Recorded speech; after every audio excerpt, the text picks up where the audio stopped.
Friends, ಮಲ್ಲಿಗೆ ಮಾಡು ಚಾನಲ್ಗೆ ಸ್ವಾಗತ. ಇವತ್ತು ನಾನು ಹೋಮ್ ಮೇಡ್ ಮ್ಯಾಂಗೋ ಫ್ರೂಟಿ ಹೇಗೆ ಮಾಡೋದು ಎಂಬುದನ್ನು ತೋರಿಸ್ಕೊಡ್ತಿದ್ದೇನೆ. ಅದಕ್ಕಿಂತ ಮೊದಲು ನನ್ನ ಚಾನಲನ್ನು ಹೊಸದಾಗಿ ನೋಡ್ತಿರುವವರು ಮತ್ತು ಸಬ್ಸ್ಕ್ರೈಬ್ ಮಾಡ್ತಿರುವವರು ಪ್ಲೀಸ್ ಸಬ್ಸ್ಕ್ರೈಬ್ ಮಾಡಿ, ಹತ್ತಿರದಲ್ಲಿ ಬರುವಂತಹ ಬೆಲ್ ಬಟನನ್ನು ಒತ್ತಿ. ಆಗ ನಾನು ಮಾಡಿರುವಂಥ ವಿಡಿಯೋಗಳು ನೇರವಾಗಿ ನಿಮ್ಮನ್ನು ತಲುಪ್ತದೆ.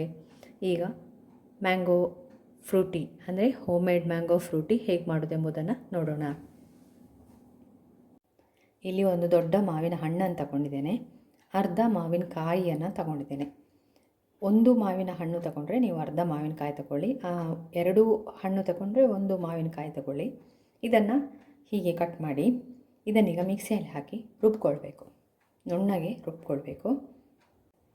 ಈ ಥರ ನುಣ್ಣಗೆ ರುಬ್ಕೊಳ್ಬೇಕು. ಇದನ್ನೀಗ ಒಂದು ಬೌಲಿಗೆ ಹಾಕ್ಕೊಳ್ಳುವ.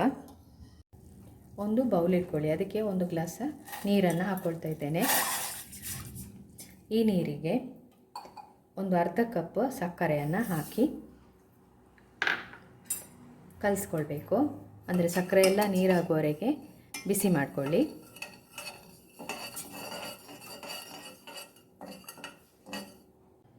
ಸಕ್ಕರೆ ಎಲ್ಲ ಕರಗಿದೆ.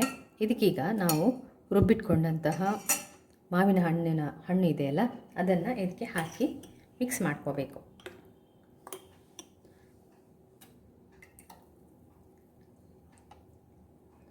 ಮಾವಿನ ಹಣ್ಣಿನ ಪಲ್ಪನ್ನು ಹಾಕಿ ಮಿಕ್ಸ್ ಮಾಡಿ ಎಲ್ಲವನ್ನು ಚೆನ್ನಾಗಿ ಮಿಕ್ಸ್ ಮಾಡ್ಕೋಬೇಕು. ಇದಕ್ಕೆ ಇನ್ನೂ 1-2 ಗ್ಲಾಸ್ ನೀರನ್ನು ಸೇರಿಸ್ಕೊಳ್ಬೋದು. ಕಲರ್ ನೋಡ್ಬೋದು, ತುಂಬ ಚೆನ್ನಾಗಿ ಬಂದಿದೆ.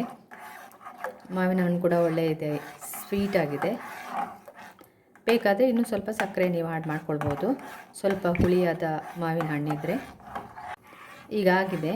ಗ್ಯಾಸನ್ನು ಆಫ್ ಮಾಡಿಕೊಂಡು ಇದನ್ನು 1-2 ಗಂಟೆ ತಣ್ಣಗಾಗಲಿಕ್ಕೆ ಬಿಡಬೇಕು. ಅಂದರೆ ನೀವು ಫ್ರಿಜ್ಜಲ್ಲಿಟ್ಟರೂ ಹಾಕ್ಬೋದು ಅಥವಾ ಕೋಲ್ಡ್ ಮಾಡಿ ಕುಡಿದ್ರೂ ಆಗ್ತದೆ.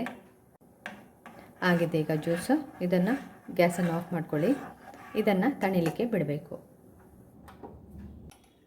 ಇದನ್ನು ಒಂದು ಅರ್ಧ ಗಂಟೆ ಆದರೂ ನೀವು ಫ್ರಿಜ್ಜಲ್ಲಿ ಇಟ್ಕೋಬೇಕು.